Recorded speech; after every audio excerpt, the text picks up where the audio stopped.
So Matt, commercial real estate obviously comes with opportunities, but you also face a lot of challenges, right?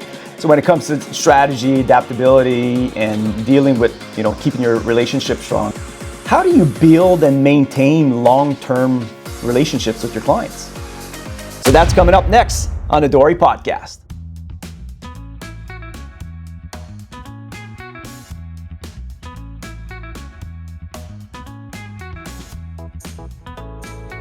So welcome to the DORE Podcast. I'm your host, Dan Dore. So each week we sit down with leaders, innovators, entrepreneurs to uncover their stories, lessons, and strategies for success. So today I'm joined with a good friend of mine, Matt Shackell from Lennard Commercial Realty. Looking forward to this. Happy you're here to come and have a chat with me. And so Matt, for those of you who don't know him, specializes in commercial real estate. With helping business owners, investors, developers with their market needs. His approach focuses on building lasting relationships and delivering client-focused solutions, making him a trusted advisor in the commercial space. So Matt, we'll dive into your journey and get to learn a bit more about you. Perfect. Well, thanks for having me out. I appreciate it. Yeah. Beautiful office space you have here, and I'm excited to have a chat about the last 11 years of my commercial real estate life. There you go. No, and it's going to be fun because I've known you, but I bet I'll learn things from you too. Let's hope. So Matt, tell me about your journey. So you just mentioned you're in commercial real estate for 30 years. 11, I wish. I'm just kidding. It feels like you got experience for 30 years. My dad, on the other hand, more than 30 years, but yeah, it does. It does. I might look like I've been in it for 30 years. I'm just pulling your leg. No, so tell us, how does that journey? I know your dad is in commercial real estate, still is, obviously. So tell me about what is that? What does that look like for you? Yeah, I guess growing up, that's kind of all I was overhearing on my dad's calls and whatnot, whether they were good or bad, or is raising his voice or not. No, I'm more kidding aside, but no, he's the reason why I got into it. I come from a family of 6, so there's obviously my parents and then the 4 siblings, 3 sisters, and myself. And yeah, real estate just came naturally from growing up and, like I said, overhearing conversations. And then, my younger days was going into the office at CBRE to bring your kid to work day and slowly getting to understand, what real estate is. And, most of the general public would say, okay, real estate, they think selling houses, which, as you know, we're totally different. We don't sell houses. We deal with, the commercial real estate, and specifically myself and Ian is on the industrial sales and leasing and then land development. And then we would branch off and do a couple other assignments for certain clients. But yeah, that's how I got into it. It was through Ian. I did not study real estate in university. I took business management and urban planning, which, tie in a little bit. Got my license through AREA and RICO, and here I am now in my 11th year, and as everyone says, time flies. Yeah, time flies when you're having fun. Yeah, and it's quite impressive, and it's great. I mean, your dad's great. It's fun to be able to watch and learn, from him and you as well, obviously. Mm-hmm. So you guys come from, real estate, but not in the same, it's real estate, but it's not, the same with multi-res. So it's fun to hear, where some of the meetings I'm sitting down, I'm like, I don't even know what you guys are talking about. So, which is one of the biggest reasons why I joined Lennard Commercial, which is, to be surrounded by guys like you. So, so it's good. So the transition from CBRE to Lennard, so that took place when exactly? It was about 3.5 years ago. So I was at CBRE for the better half of 7 years. Yeah. Started in research and then worked my way up to being a sales associate to then associate vice president, and then we saw an opportunity at Lennard. We connected with Dan Hunt and Andrew Baker, and thought there would be a good opportunity to move it to Canada's capital and opening up a brokerage here. Because they're in Toronto. They're in Toronto. They're in the GTA. Right. They got multiple offices there, and I think overall they're trying to expand across Canada to be nationwide brokerage. Yeah, and it's pretty good. Obviously, I haven't worked in a lot of brokerages, but you guys are awesome. And I know that the when it comes to even the Toronto office and dealing with Dan Hunt and that whole onboarding was phenomenal. It's a very entrepreneurial type-minded people. As I own a property management company and didn't know how that would work with being in the brokerage and making sure there's no conflicts or whichever. But it was very easy, transparent. So it's great to be part of that team. So absolutely, I'm glad to hear that. Yeah, no, it's awesome. Yeah. And obviously, commercial real estate. One of the things I've learned. I mean, obviously, I do property management. I own my own properties. I'm involved in development. So even commercial was a bit of a newish type environment. And one of the things I realized, as much as it's, a lot of our business is relationships with people, but commercial I find is just another whole other level of relationships that need to be nurtured and maintained. And obviously you guys have, your dad's been in for 30-ish years? Yeah, I'd say almost 40 years now. Okay, yeah. So it's impressive because I go in and look at the relationships that you guys have and all the people you know. Yeah. So how do you, like, you've been in the business, and obviously you from your dad you get some of the runoff for sure. But how do you keep nurturing that client relationship? Because people don't buy real estate every year. No, right? You bring up a very good point, and that's the most difficult challenge in commercial real estate, is managing your clients and the relationships you have, and understanding that they are going to reach out to other brokerages, they are going to reach out to other, specific people in that asset class regarding certain listings and whatnot, and not everything is going to go through you. As much as you'd like it to, it won't. Obviously, you want to have your hands on the entire pie, but I think over time I learned, I can't control everything. I can only control what's in my hands. And, building those relationships is simply just staying in touch with them, whether it's a phone call, an email, some of them like to text, whether it's a coffee meeting, whatever it is staying in touch with them, giving them the honest truth and opinion about their asset. I'll be brutally honest, we're in a tough market right now. And in tough markets, people seem to get stressed. And when you're a listing team, you got to be able to perform, and you want to be able to fill these vacancies, or you want to be able to sell the asset. And in a challenging market, the first one to get pointed at is us. And why isn't it selling, or why isn't it leasing? And you have to go step up to bat and say, listen, this is the issue. Whether the rent's too high, or the building needs to be fixed, or the unit, or whatever you're dealing with, you have to be honest with them, which I do find a lot of brokers struggle with. And at the start of my career, I had a hard time, telling them the truth, ripping the Band-Aid off and saying, listen, this is the problem. But as you do that and you gain their trust and you build that relationship, they're going to appreciate that a whole lot more than you sugarcoating it and fluffing it up, saying, oh, this is, it's all good, it's all good. Well, no, it's either overpriced or there's something wrong, and this is the market we're in, right? People might read the news, watch the news, you flick on you see it everywhere, right? What's happening with the tariffs, and overall our government's trying to make decisions here, and it affects local businesses and national businesses. And I think a lot of brokers look at this and they digest that information, but they may not reciprocate it to their clients and let them know the truth on what's happening. So I'm a huge believer of, even if it's not great news, rip the Band-Aid off, let them know about it, but also come up with a solution. Don't just give them the news and say, okay, here you go, go digest it. Have a solution, have a game plan, and follow it. And listen, we've lost assignments because we haven't performed. We could look at ourselves in the mirror and say, hey, it's our problem, and part of it might be, but it's also because of the market. And listings, you'll see they'll change brokerages' hands, and one will go to CB, one will go to Colliers, one will come to us, and it's a great big circle. So I always say, you take some off the chin, you keep your head high, and you keep grinding, because it's in those tougher markets, it makes it that much harder to, I say make money, but we don't make money unless our clients make money. And I'm sure if any of our clients are going to listen to this, they're like, I've heard them say that. Yeah. We don't make money unless our clients make money. Yeah, it might be great to take on another listing, have a sign up and whatnot, but ultimately we want to see them, achieve success, and just like us, and work together. And it's almost a marriage when you're doing these listings, because we take on some big undertakings, and there's a lot of money at stake for these investors, and whether they're a developer or whoever they are, it's substantial. And typically in the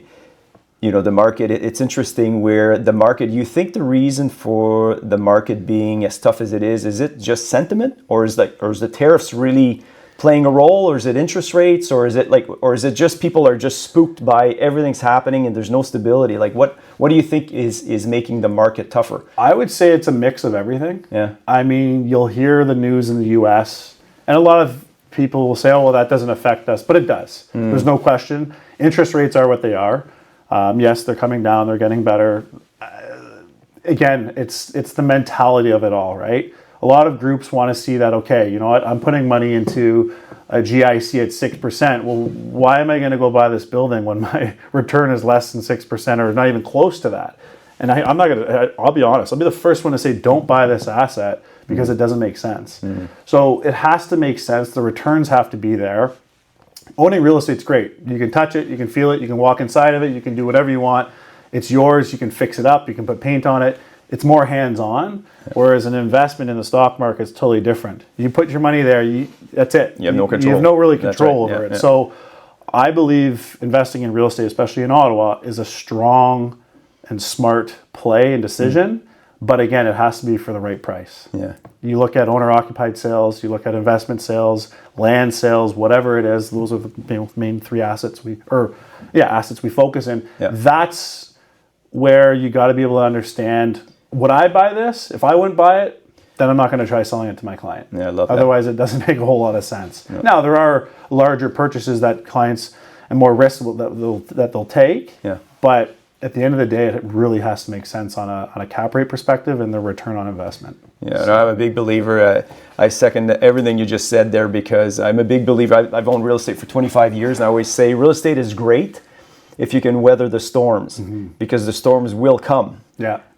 You hit certain points where everything's just rocking, everything's just, full occupancy, there's no issues, but then you get that one issue happening, or the market changes, or mortgage commitment is completely off, or you get vacancy, or heaven forbid, you get some type of flood or whatever, and if you can't weather the storm, owning real estate is not always fun. No, I agree. And I will say, obviously every task and assignment we work on is different from one and another one that we work on. Yeah. They're all different.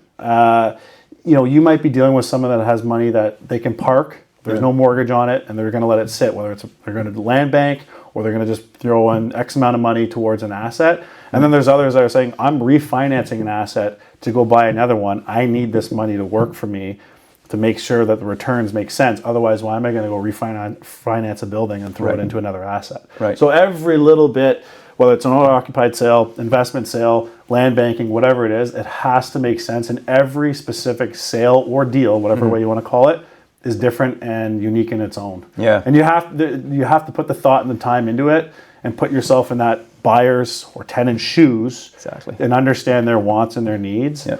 And I'm not sure if everybody does that, but that's one thing we take pride on is we're going to I would rather not sell you a building and you come back to me in a year and say, man, I'm so glad I didn't buy that. I've got a little bit more money now and I want to buy this. And if it makes sense, then let's go do it. Right. I'd rather steer you away from doing something than it falling back on me saying, well, why did I buy this? This wasn't the great advice. So I always take pride on the honesty that we give, and that's what we want to provide our clients with. Yeah, it's relationships, obviously. If you steer them in the right direction, they have success, they'll be happy with you. If not, then sometimes it's not always your fault, but having that mentality, I think, is the way to go for long term. So if you take one of the things I've noticed too with commercial real estate in many cases is you have listings that are on the market for exorbitant amount of times. Like so with your experience, like what is, when you get something, you get a listing, whether it's a land development or industrial site, whichever, like what is a reasonable time frame that you think is where something needs to happen before you need to readjust? Because there's a certain point where we understand there's a niche, but there's certain times where you can't be on the market for a year and a half, or sometimes you can. I don't know. That's the toughest question I've been asked in a little while, and I'm glad you asked it because again, every asset, whether it's a vacant piece of land, you can't do much to a vacant piece of land. If you want to go through the rezoning process, there's a huge ticket cost to it. And then you don't know what the timing is on that. Right.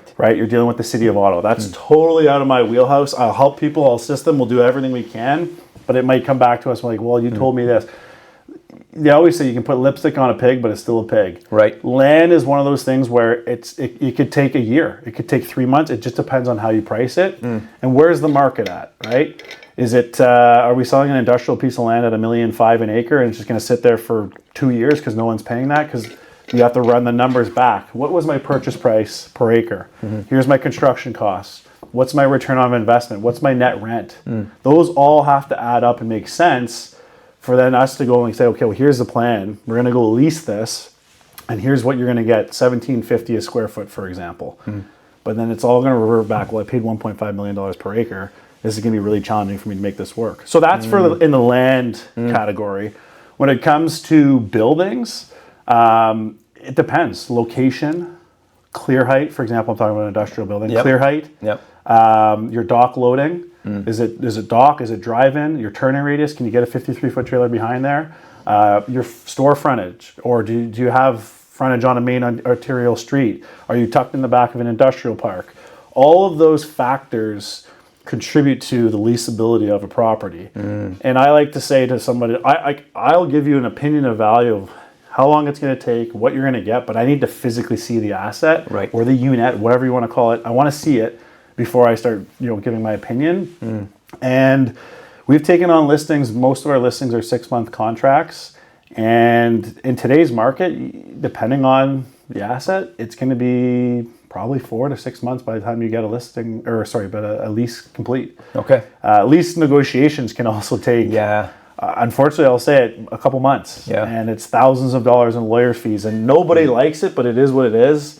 Especially dealing with the national groups, they have their own in-house legal, and it's a substantial process. So the range, it really depends on the asset. I don't want to tell you, on average. No, it was more of and I understand it's a bit of a loaded question when I asked that, because it's how do you know from one, the assets are so different, and it depends. But it's always curious, because you're running a business, obviously, so you can't just have listings like you say. You get paid when there's results. Yeah. So if you take on listings that have no, there's no way to get anything happening for like a year or two or three. At some point, there needs to be some type of connection in order for it to make sense. Yeah, and at that point, it's most likely price. Right. If you've gone out for 5 acres of land at $1.5 million, and it's way out in deep Navan, and it's not fully zoned, and your neighboring tenants aren't, the cleanest, and it's mixed with residential, with commercial, and then you got a little bit of retail. You got to go in there and tell that seller the honest opinion. Right. You can't just throw a number at it, and it's been listed by 5 or 6 different brokers. It's going to sit.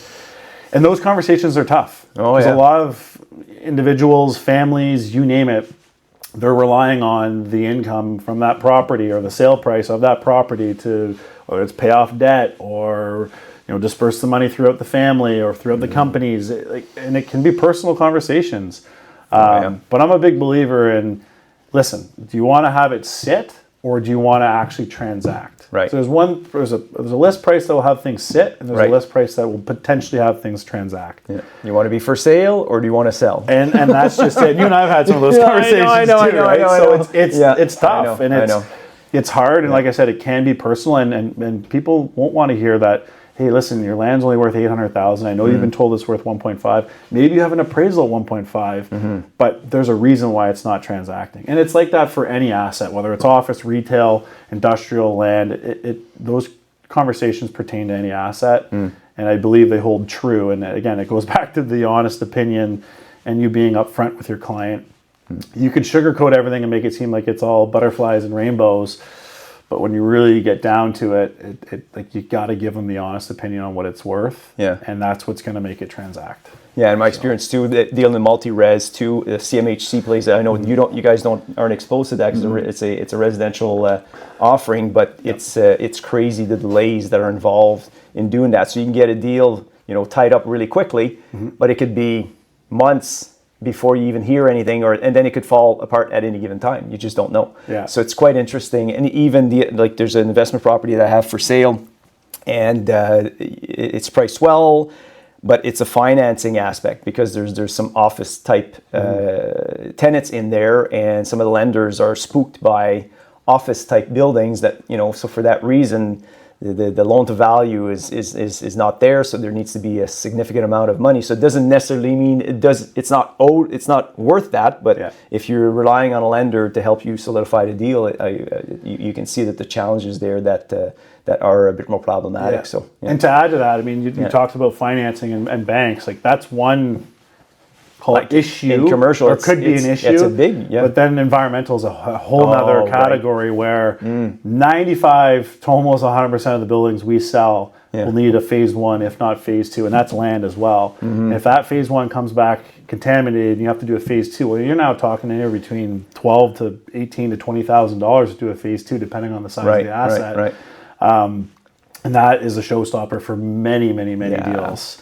So like the time frame could it's like I say, every file we handle is on a case by case basis, regardless if we're selling an $800,000 piece of land, or we're transacting on a $10 million building, or we're doing an $1,850 square foot lease over 2,500 square feet, or we're doing $70,000 at $15 net. We look at every asset, we look at every deal the same, we treat it the same, and we come up with a game plan so how we can transact on this and how we can make our sellers and or landlords money at the end of the day. Yeah. And all files are handled the same. Some come with a little bit more hair on the dog than you'd like. Exactly. But it is what it is. Yeah. So Ottawa obviously has a diverse commercial market, and you mentioned that you target the industrial, the development land end user, I think, for the most part. So, like, what trends are you seeing now with opportunities or things that are sticking to the market? Like, where do we stand now with the stuff that you're working on? Overall, I think leasing is at not a standstill, but it's a lot slower. I always say to clients and other brokers and developers and people that want to be involved in Ottawa, if they're not already, our average deal in today's market is around 8,000 to 10,000 square feet. 8,000 to 10,000 square feet. Yeah. Okay. Which is significantly lower than the GTA or Montreal or Vancouver. Ottawa is one of the smallest markets next to Halifax in Canada. Interesting. Okay. And a lot of groups look at Ottawa saying, do I need to be there? And when I first joined the business, I remember having a conversation with my father, and he said, listen, Montreal, you're about 2 hours away. Toronto, you're about 4 hours away. And there's a 401 corridor that runs through and then zigzags along, goes through Brockville, Johnstown, Cornwall, and then you're hugging along the U.S. border. Do you really need to be in Ottawa? And at one point, Ottawa's rents were competitive, and they were, it made sense. But then as the market kind of ticked up, the rents ticked up, and a lot of groups realized, Ottawa's a smaller market, although it is growing. Do we need to have a location here? Can we bypass them by being in Montreal, potentially Cornwall instead of Montreal, Brockville, Toronto, the GTA, Belleville? Do we need to be in Ottawa? And I've had countless conversations over the years with groups saying, listen, we think Ottawa's a strong market, but it's not quite there yet. We don't need to be in Ottawa yet. I think that the caveat or the other point to that is it is changing and businesses are growing here in Ottawa. I strongly believe the market will continue to grow.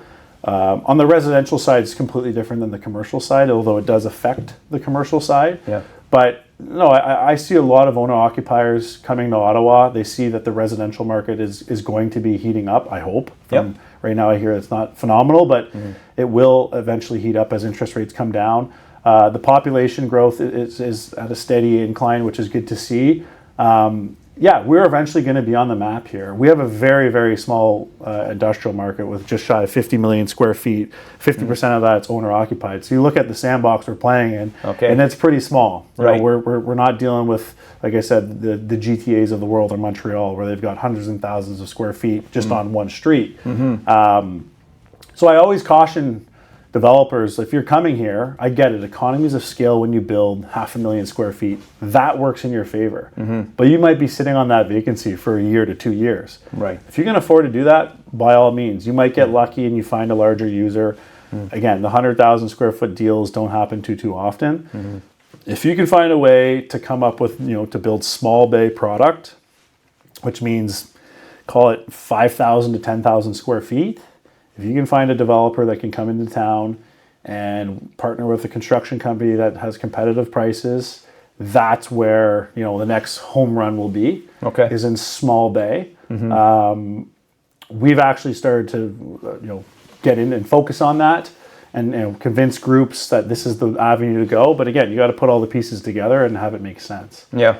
So I'm rambling now. I know that, but no, you're not rambling at all. I think it speaks exactly to this market. Yeah. Right? So when we're talking about opportunities, and obviously that you're being honest with the listener as to what the realities are. Yeah. Right? So, Again, I would love to see someone put up 100,000 square feet and tell them, hey, listen, once that's built, you'll be leased. But that's just not our market today. And you'll see it with, I won't name the developers, but as people do their research in Ottawa, you'll see out-of-town developers have come here and purchased land at a high price per acre, and say, okay, we're going to hit $18 targets all day long. Our investors are going to be happy. It's great.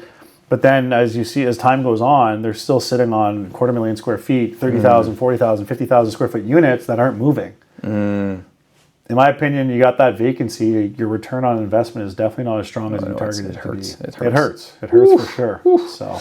No, that's I can just imagine. But like you said at the beginning of the conversation, if you can afford to have 2 years, 3 years of vacancy, then it's a different conversation. That's in your pro forma, then by all means, and you give your leasing guys a lot less of stress and headache. So. No, that's good. And I know at Lennard, there's a lot of emphasis on collaboration and client services. And so how does being part of a team help with the collaboration? Because one of the things that I noticed when I joined, naively is that all of a sudden, we were seeing commercial real estate listings, and there's for the most part more than one listing broker. So I was always like, oh, that's interesting. So how does that play a role with either serving the market or how does that work? Yeah, I think at the end of the day, we always want to make sure we're putting our clients' best interests first. That's the number one, first and foremost, most important part. And if the client's okay with collaborating with another broker, I'm all for it. I always like to say, 50% of the pie is better than 0% of the pie. If you can split it and collaborate and achieve success together, all the power to you. I think that's great. There's also things that I can learn, vice versa. You can learn from one another on how you list properties and how you deal with clients. Although I've been in the business for 11 years, I always like to learn new things from other people. And whether it's my competition or not, I'm all eyes and ears open to see how I can better my practice in real estate. But yeah, collaboration is huge. I mean, I was a team player growing up. I always believed in that. There's no I in team. You gotta be able to connect the dots with the strategic partners. For example, if I had an office leasing client, well, I'm not going to go do that myself. I'm going to bring on someone that's strategic, whether they're inside Lennard or not. We see guys in our office partner all the time with other brokerages, and I think there's a huge benefit to it. I know some people are indifferent and they don't love it. I don't see anything wrong with it, within reason. And I think it was just an eye opener for me, because I thought it's a great advantage in my view, because obviously it's, if you have people, either different people they serve, different client bases and so on. I think it was a great way to and then obviously you're not on all the time, so depending on who's on, there's just a bit more options there to make something happen. So anyways, it was interesting to see. Absolutely. So now, we touched a bit on opportunities and all that, but the challenges now. So short term and medium term, where do you see where are we in the hump of where do you see things going? Are we in the muck for the next 6 months? You think, and I'm throwing a crystal ball. I'm asking a crystal ball set because I want to know where to invest my money after. Listen. I think we are still in the muck. There's no question about it. As we briefly talked about, tenants and owners and investors are cautious, which I fully believe that's how they should feel right now, and err on the side of caution instead of making a knee-jerk reaction. The last 2 years in real estate, on the commercial side, industrial specifically, there's been some big deals for sure. There's no question. But overall, the volume is down. Traction on leasing and selling space is down. I think it will get better heading into 2026, later into potentially early 2027. I don't think we're fully out of it just yet. It's really going to depend what happens in the global economy. I mean, there's so many. That's obviously a loaded thing to say, but there's so much that factors into why Ottawa is where it is today. I mean, I mentioned to a client the other day, looking at the GTA and how much vacancy they have there actually affects our market. Believe it or not. How does it affect the market here? Well, so again, this might contradict the point I mentioned earlier with companies wanting to come to Ottawa and expand, but there also are companies that are here and have been here historically for the last 25 plus years. Yeah. And they look at the GTA saying, okay, well, we've got some vacancy issues out this way, whether it's a developer or tenant or whatever, whoever they are, it does trickle down to Ottawa when there's so much large vacancy. We have seen overflow from time to time of companies say, hey, listen, we've got a division in Ottawa, we need to expand it. But when there's that large gap in Toronto, it's a tenant market all day long there, from what I'm told. Yep. I don't broker too many deals there, but talking to our colleagues and other partners I deal with, there's incentives for industrial tenants to occupy 100,000 to 300,000 plus square feet of space, because of, again, the developers sitting on that vacancy. But it always does stem down and trickle and affect our market some way, shape, or form, and just overall the Canadian market. What's the absorption rate? What's happening here? What's the average rent in Toronto right now? It's obviously down X amount per square foot compared to what it was at a high. Deals were getting complete at $20 to $22 net. Those are now compressed to 17, even lower. Wow, it's a big jump. And that affects the value. It affects the financing, it affects the returns, and it affects everything. Exactly. It's just a nasty cycle, unfortunately. Yeah. But do landlords tend to want to sign shorter term leases when you're in predicament, or you're just I'm just looking to stabilize? I think at that point they would do a 10-year deal, they'd do a 5-year deal. They just want to get something done. Sure. I'm sure they wouldn't turn down a 3-year deal. It all depends. I mean, we were dealing with landlords here in Ottawa, again, I won't name them, that were doing 6-month deals just to get groups into the space. Interesting. 10,000 or 30,000 square feet, and in hopes that they will stay there. Okay. And some did and some didn't, but that's the risk, the tenant and the landlord will take. They just wanted to fill that vacancy. That's interesting. That's interesting. Yeah. Obviously one of the big, apparent things in commercial real estate is the relationship aspect of this business. It's quite phenomenal. I love. The guys that I've met in the industry, I think it's they kind of all share that relationship, initiative, and with technology and AI hitting the market now, do you see anything affecting the commercial real estate market from a standpoint of technology, apart from just being able to help with searches? But I think, and you nailed it there. I think I always like to express that local boots on the ground knowledge is more powerful than anything. Yeah, that's what I get, the sense I get too. You and I wouldn't be sitting here having that conversation if AI totally took over. I mean, when it comes to negotiating deals, can AI do it? Potentially. But when it really comes to the nitty gritty of your client's wants and needs, I don't think it can replace that. And that human interaction. I think AI is great to help someone manage their day-to-day, maybe behind the scenes, whether it's a calendar or automatic emails that can get sorted and whatnot. But the way we operate, Ian and I operate our business is hands-on. We like to be face-to-face with clients. We hated going online, COVID, and doing the Zoom calls and everything. Yeah. Being face-to-face is a whole lot more powerful. No doubt. You can do a handshake. I do think technology and AI will help eventually with the support of brokerages and specific brokers. Yep. But I wouldn't say it's ever going to replace, like I said, local boots on the ground that can open doors and show you, okay, well, this is what you're getting for the space, and I can help you, with whatever it is that's specific to that space. AI won't ever be able to take that over. I hope. Yeah. I hope it No, doesn't. but I think it speaks to an earlier point that you brought to the table, where you'll gladly tell a client if you feel that it's the right deal or not the right deal. This is not about just collecting a commission check. It's about giving them the right advice. So as you mentioned, sometimes you say, oh, maybe this asset you shouldn't be purchasing at this time because of X reason. Yep.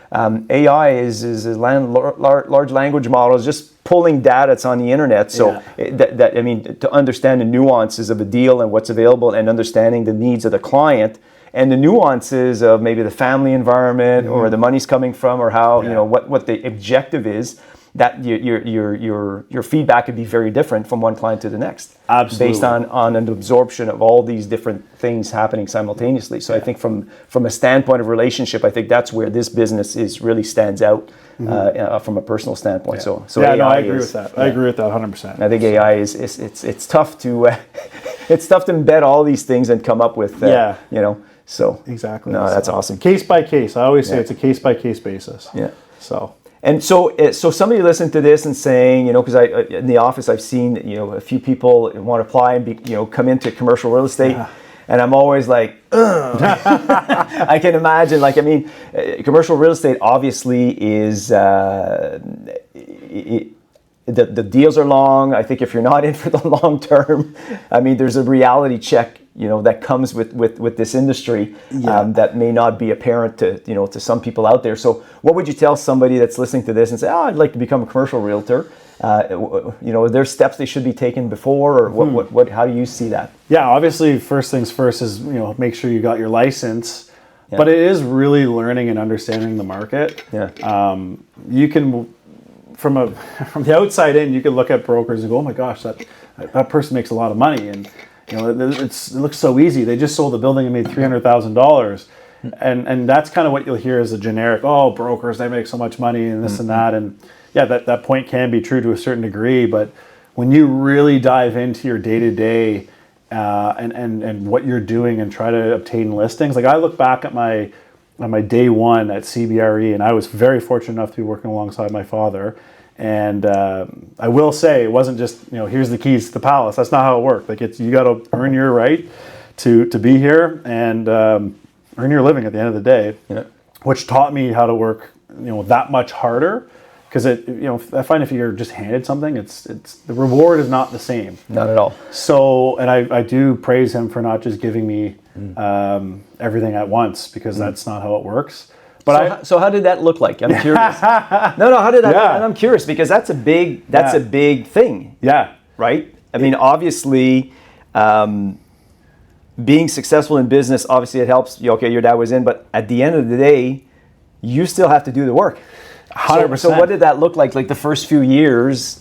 Early mornings. Yeah. And when I mean early, we were at the office at 6:30. Right. I was in there with my suit and tie on, doing the research, trying to understand the market. If I was fortunate enough, my dad would take me in his car and we'd drive around to the odd meeting, and then we'd show me the industrial parks. And again, I would learn the simple things. What's a dock loading door? What's a drive-in door? Why does clear height matter? Why does the turning radius matter? Little things like that people may just go, oh, well, whatever. Yeah, you skim through that very, very quickly, but that's a big thing for the clients. It is a big thing. Yeah. And then just understanding hands-on. And then I would see him interact with certain clients. I'm like, okay, this is how he's not, although we are salespeople, he's not selling the product or selling himself to somebody and pushing it and jamming it down their throat. It's an organic conversation, and hey, if this space doesn't work for you, if this asset doesn't work for you, let's find something else. Right. And that's what I learned, and I would say my father's got a very good reputation, a very easygoing guy for the most part. Well, that's been my experience anyways. Yeah, and he's willing to help younger and new people in the business, and he's got the time of day. But yeah, back to your question, for a younger person getting into this business. So you're following up. You're going on the road, and it takes time. Listen, I started my own property management company from scratch, so I can appreciate the grind. Yeah. And so that's why I'm always curious to see how, because building this commercial real estate, it's not an easy thing. No. It's Well, yeah, and sorry, your other question was like working along Ian was obviously majorly beneficial. Yeah. But yeah, day one in the office is there early, suit and tie, right, cleanly shaved, which I'm not anymore. Yeah. But just simply grinding it out, reading the newspaper, calling tenants, trying to figure out like what does our market need? What do people want? How can I help them? Finding out lease expiries, just trying to do absolutely everything to understand, okay, where can I make my first dollar in this? Right. And I'll tell you, like your first couple of years in real estate, don't expect to come in here and make, hundreds of thousands of dollars, because it takes time. Right. You got to either obtain that listing, find that buyer, go through the due diligence, find them the space, first of all, go through the due diligence process, hope that the financing or the due diligence all checks the boxes. Environmental, tenant conditions, you name it, board approval from larger tenants. The list goes on. And then you got to hope that and that everything goes through smoothly. And then it's like, okay, we got a firm deal. And that takes so long. I mean, remember my first deal, we sold a parcel of land out on Boundary Road next to Amazon in 417. Yeah. And I followed up with I called the guy, cold called him. I said, hey, I got this, blah, blah. goes, well, why are you calling me? I said, well, because I have a smaller piece of land for sale down the road. He goes, okay, well, I'm not a buyer. But he goes, what's it listed at per acre? And I told him it's $285 an acre. Okay, great, thanks. And I said, listen, anytime you're thinking of selling or you want a free broker opinion of value, not a legitimate appraisal, but a BOV, let me know. Nothing. And you guys, yeah, that's great. Okay, so then a year later, my phone rings. And he goes, hey, remember that piece of land you had? Did you ever sell it? I say, yeah, we sold it. And he goes, oh, great. He goes, oh, I want to talk to you about mine now. And I was like, oh my gosh, I can't believe it. I think I followed up on a couple of emails. Say, hey, anything, how's it? Merry Christmas, whatever it is.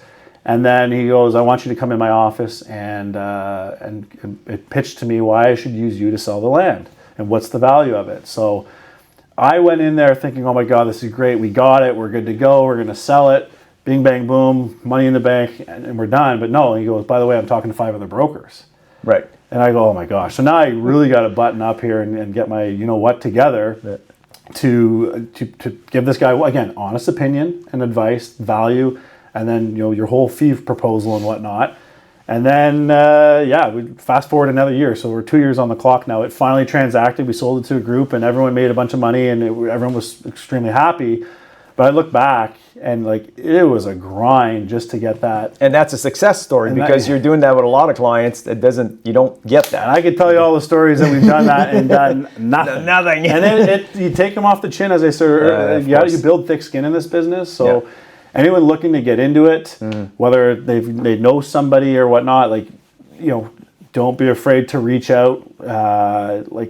You really have to put yourself out there. Yeah, because I think at the office we're looking for strategic people to come and join the team for commercial. For absolutely, sure. Yeah, absolutely. Yeah. And as you know, you can build a pretty comfortable lifestyle. Yeah. Although it can be stressful days and stressful weeks, but you dictate the direction you want to head in, and you can really provide crucial advice for clients to become extremely successful. Some of my clients, when I first started, didn't have much, and we chipped away. We sold them a piece of land, we sold them a small building, and now they all of a sudden they've got a $25 million portfolio of business. And it's fun. It is fun. It's something special. That's what I love about this business. And one other thing I'll mention is that it's fun seeing your competitors be successful as well. Right. There's a lot of people in the business I lost that listing, and it does suck. Again, it's a tough pill to swallow, but it's fun seeing your friends who are your competitors make money in this business and do something special with their clients as well. It doesn't all have to be about yourself and you and me mentality. It's watching others be successful is something that's, in my opinion, is special, and I think that it's a full circle. What comes around goes around, and hopefully they think the same for you. But Ottawa's small, as you know. Yeah. So don't burn any bridges. Obviously, is another piece of advice. That's a good way. That's a good way to live in anything. Although you may want to bite your tongue a million times, it's worth doing. But I think seeing other people collaborate and be successful and make money and do deals is also something that's special to watch. Yeah. So. No, and it's fun to watch. And I mean, listen, I've been there for just a year and a few months. And the reason why I joined Lennard specifically was because your dad, and who was in the office, and it's been very beneficial. So I'm glad. That's good. So that's this is just beginning. Looking forward to years of doing this because it's fun to do this. Yeah. So no, that's good. Hey Matt, this is a fun chat. Yeah, thank you so much. I appreciate you having me out, and it's always a pleasure. Yeah, no. So thank you for joining us on the podcast and getting your perspective on your experience, commercial real estate, where things are going, because I'm going to invest right after this, whatever you've done. Or not. So if anybody wants to reach out to you, what's the best way? What's the best way to reach out to you? LinkedIn, my email, my cell phone. I'm not shy. I don't mind when people reach out. Yeah. And we just had a young guy at Carleton University. He reached out with him and a couple of buddies, and they want to learn about real estate. I said, yeah, absolutely.